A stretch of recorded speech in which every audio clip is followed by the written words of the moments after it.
HighBridge, a division of Recorded Books, presents How to Die, An Ancient Guide to the End of Life, by Seneca.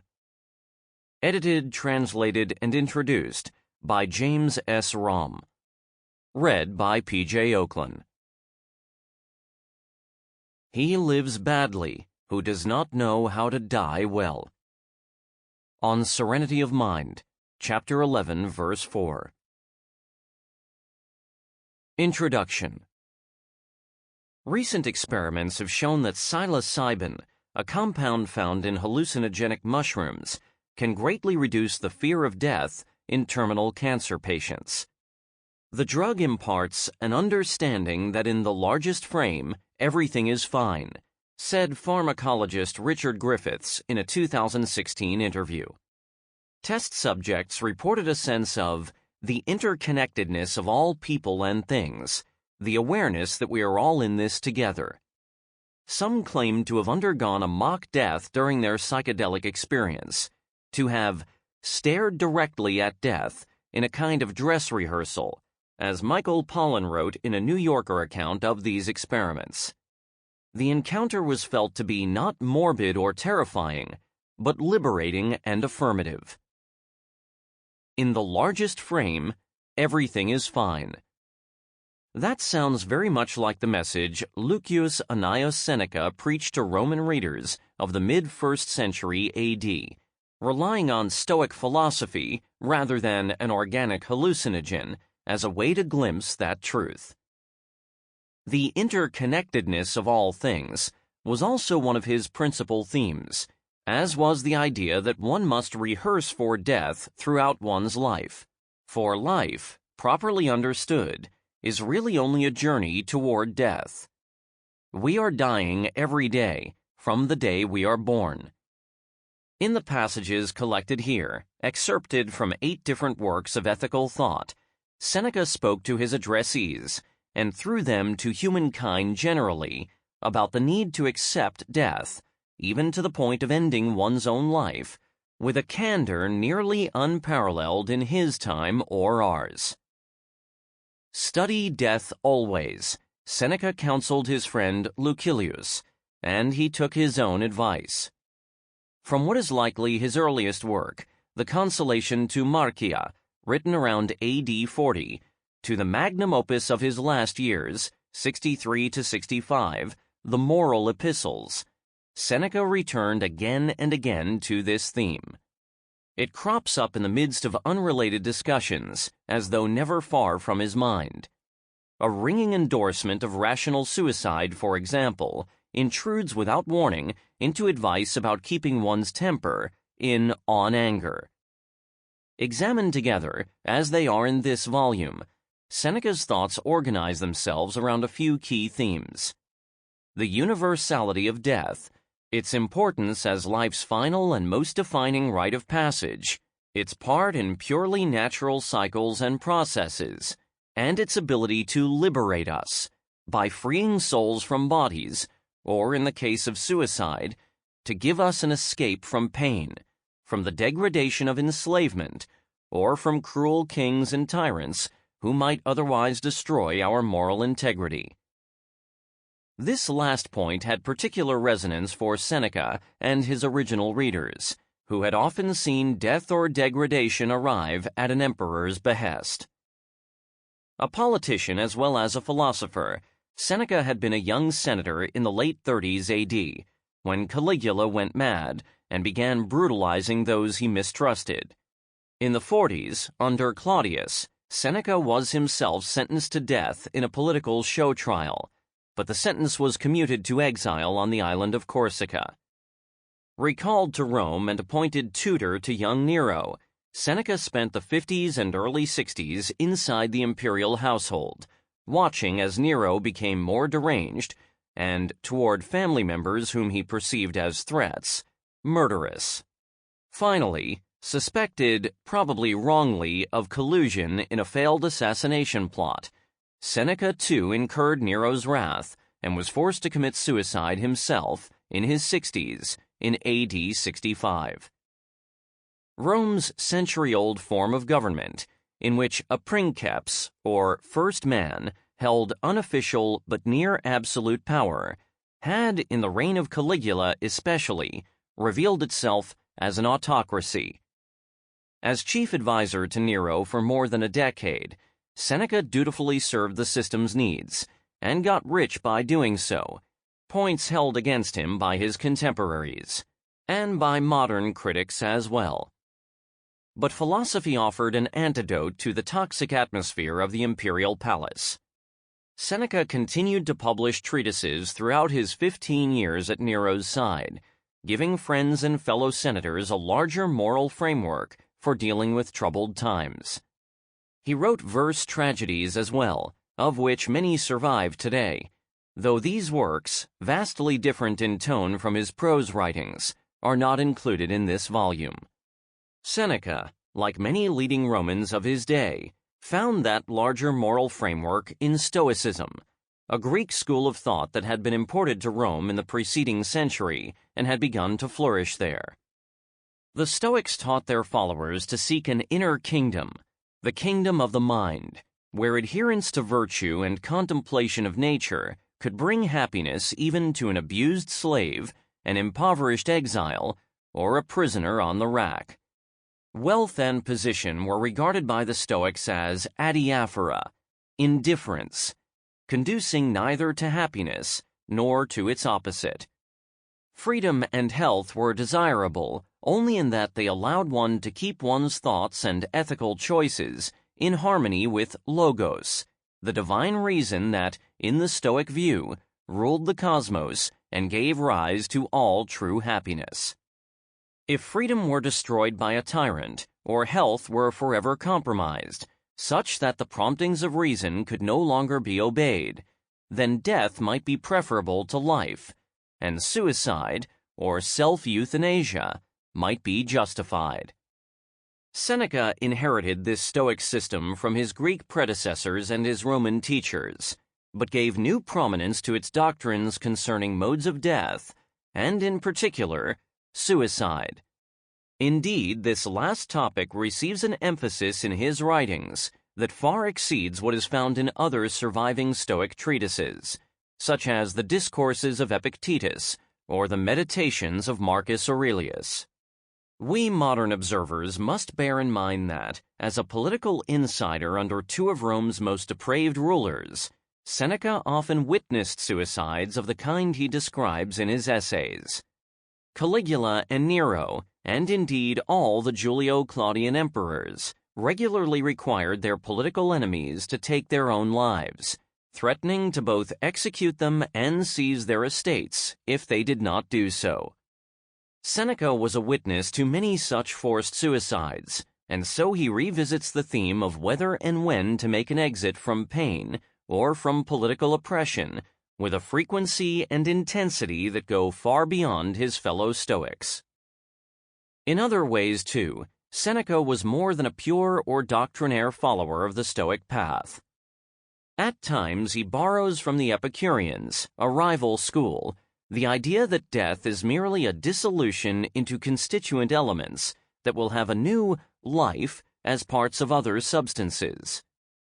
Occasionally, he sounds the Platonic theme of the immortality and infinite reincarnations of the human soul.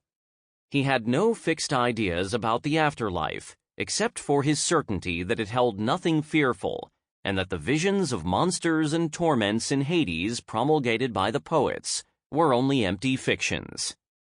He wavered, too, in his assessments of self-euthanasia. At times, he praises those who forestalled a painful death or an execution by ending their own lives, but at others, he admires the fortitude of those who declined to do this. Even in the case of suicide, which he generally defends as preferable to a morally debased life, Seneca reveals one hesitation. When family and friends depend on you, he admits in one passage of his epistles, you may have to pull your departing life back from the brink.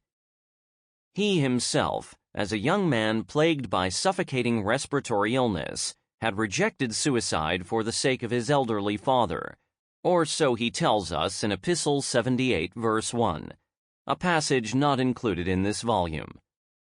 The right to die, even in cases of painful terminal illness, has proven a contentious idea for modern societies. Physician-assisted suicide or voluntary euthanasia has been legalized at the time of this writing by only a handful of countries and by 4 out of 50 U.S. states. In nearly all cases, the laws permitting these measures have been passed only within the last 2 decades. Debate over these legal measures has usually been intense, with opponents often basing their arguments on notions of the sanctity of human life. But Seneca's writings remind us that there is also such a thing as a sanctity of death. To die well was immensely important to Seneca, whether that meant accepting one's death with equanimity, choosing the time or method of one's exit, or, as he often illustrates with vivid examples, enduring with courage the violence done to one's body, either by one's own hand or by that of an implacable enemy. Because these examples are so frequent and so grim, modern readers have sometimes found Seneca's writings to be macabre or death-obsessed. But Seneca might reply that such readers are life-obsessed, deluding themselves with a denial of the importance of death. Dying, for him, was one of the essential functions of living, and the only one that could not be learned or refined through repetition. Because we will die only once, and quite possibly without advance warning, it's essential that we prepare ourselves ahead of time and be ready at all moments. Study death. Rehearse for death. Practice death.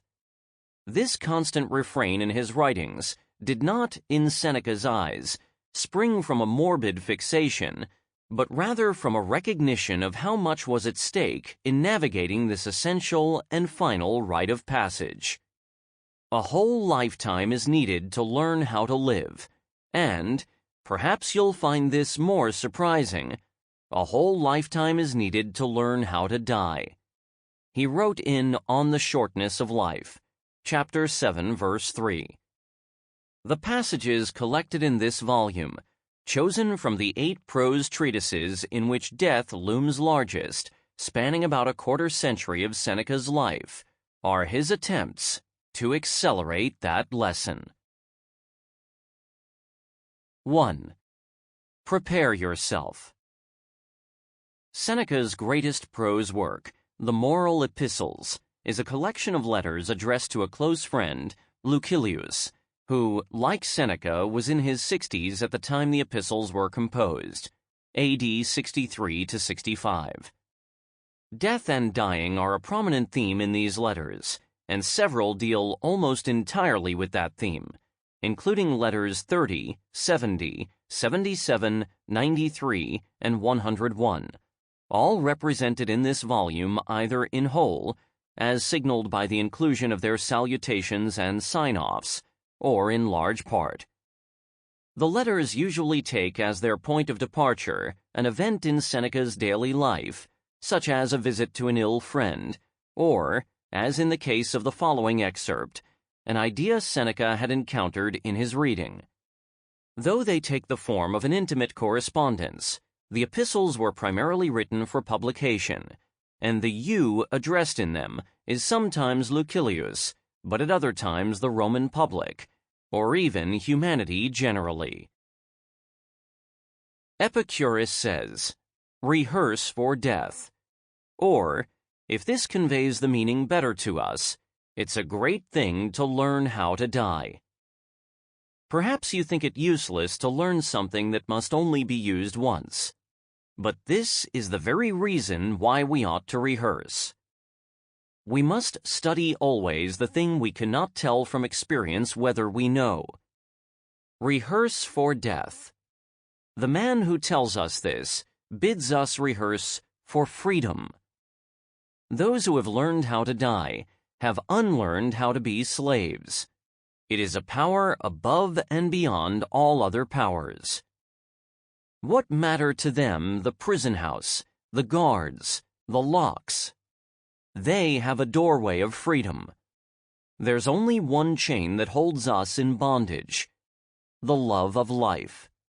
If it can't be cast off, let it be thus diminished that, if at some point circumstance demands it, nothing will stop or deter us from making ourselves ready to do at once what needs to be done. Epistle 26, verses 8 through 10.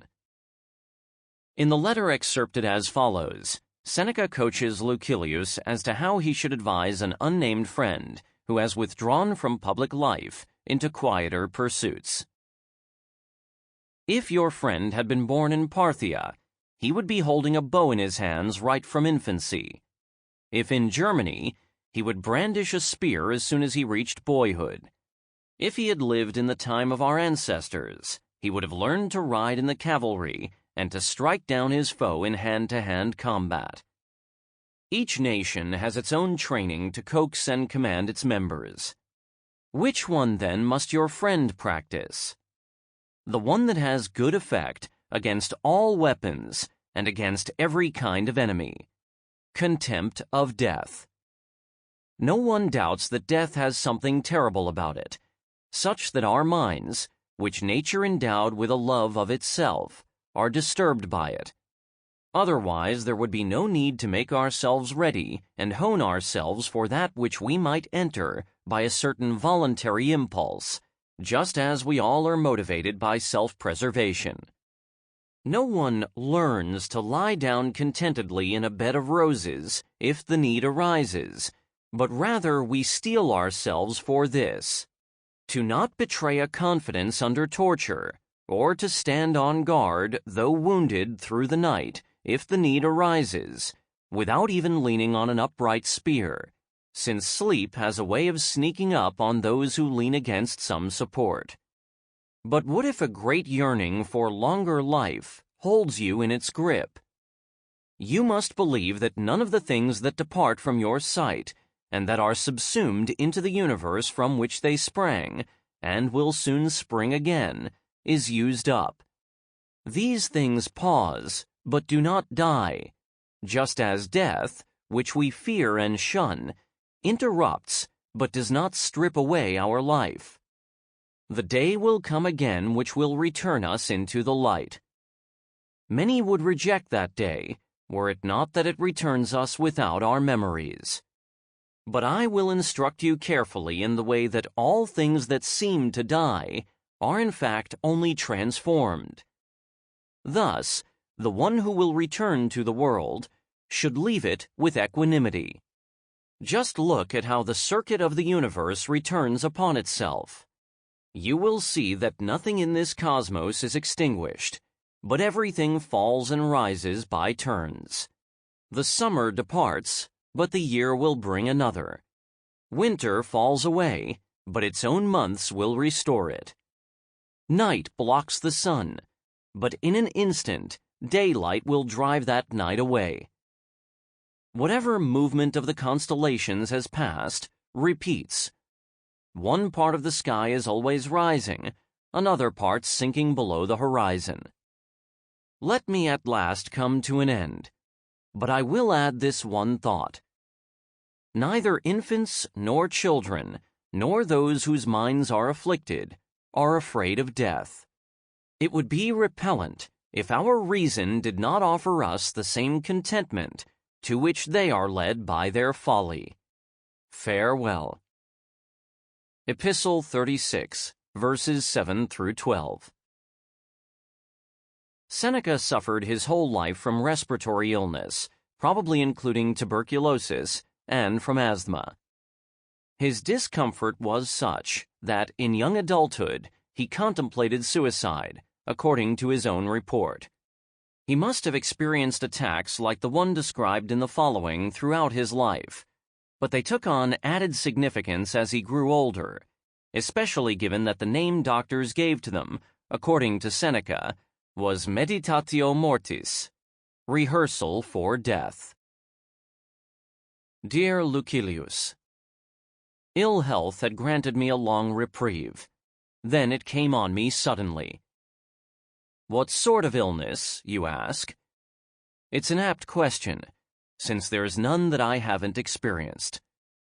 But one alone is, you might say, my allotment. I don't know what its Greek name is, but it could be fittingly called suspirium. It comes on with sudden and brief force, like a tornado. It's nearly over within an hour.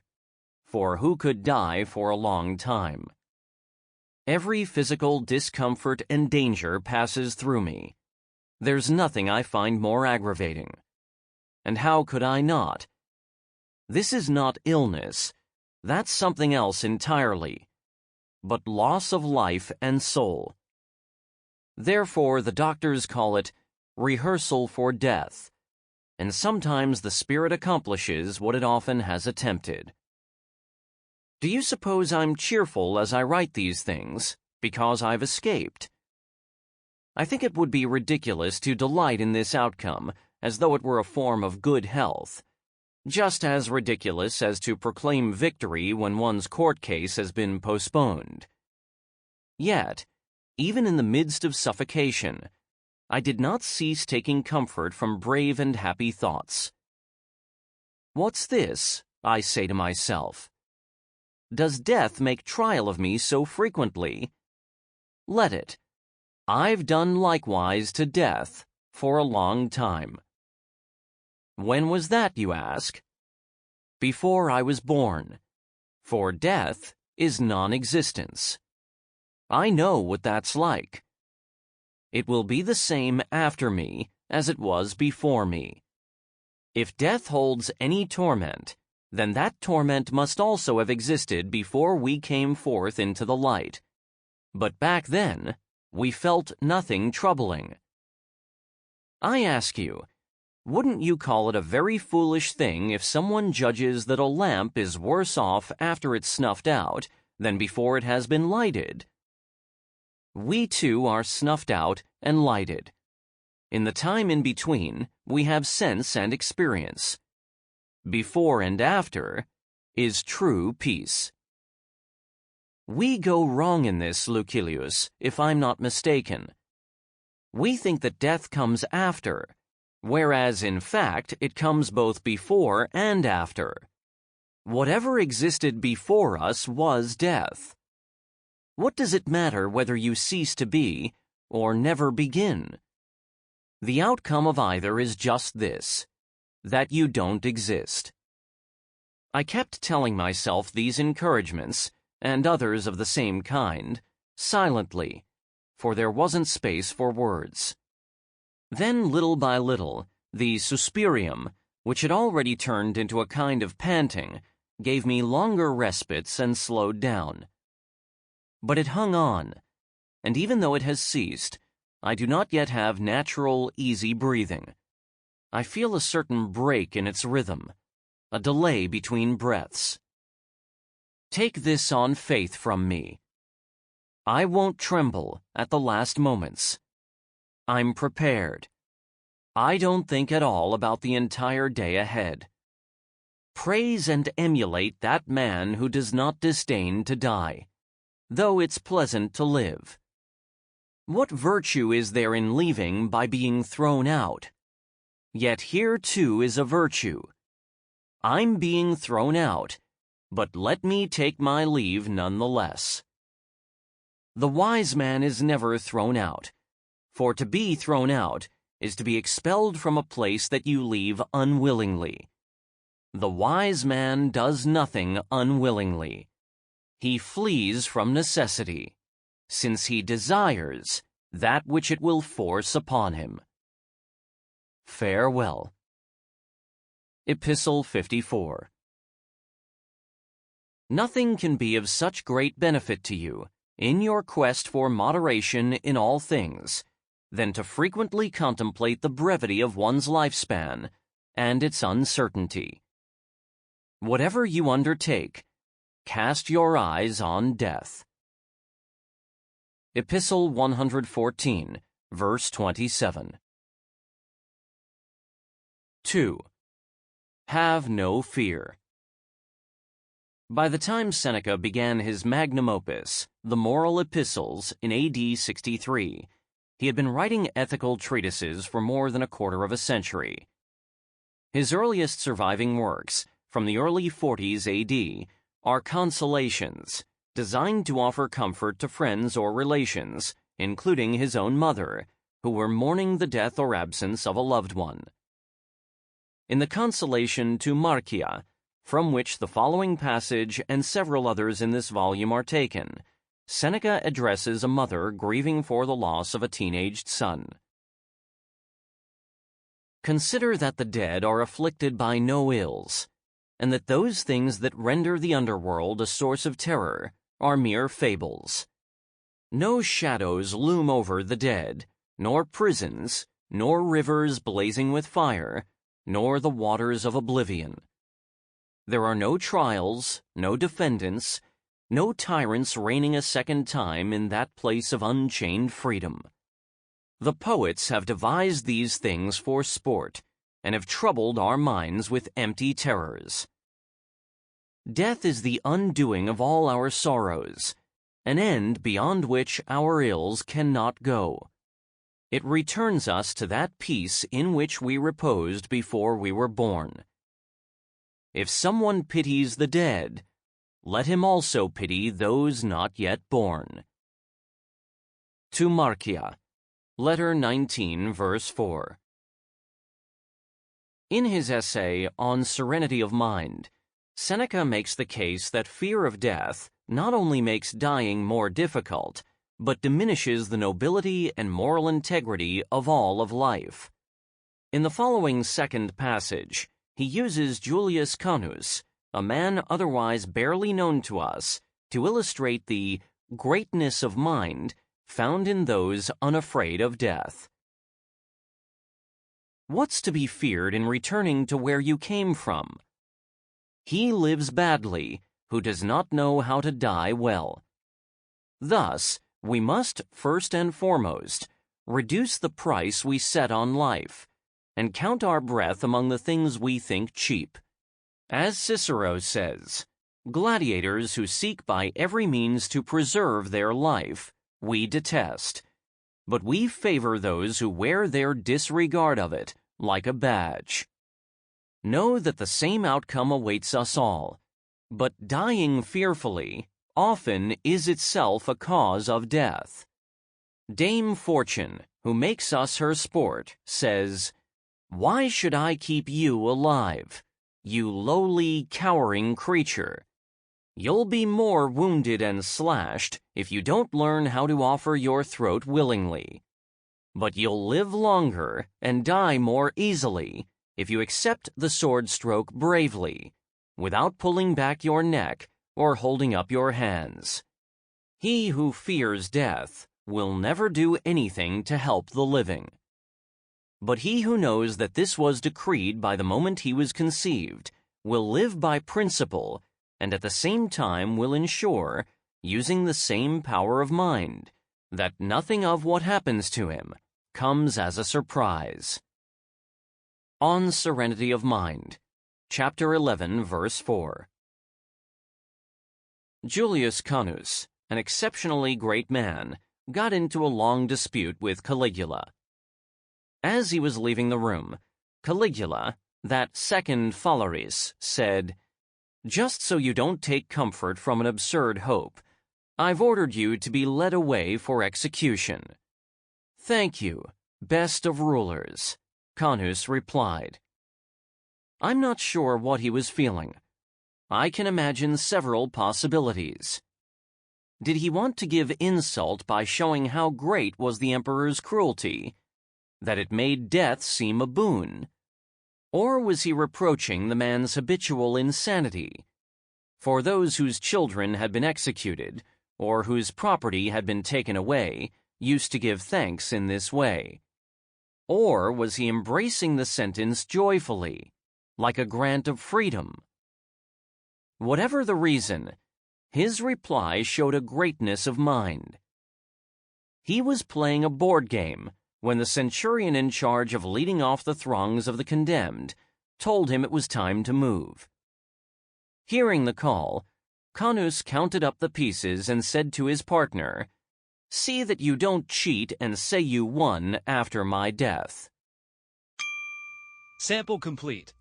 Ready to continue?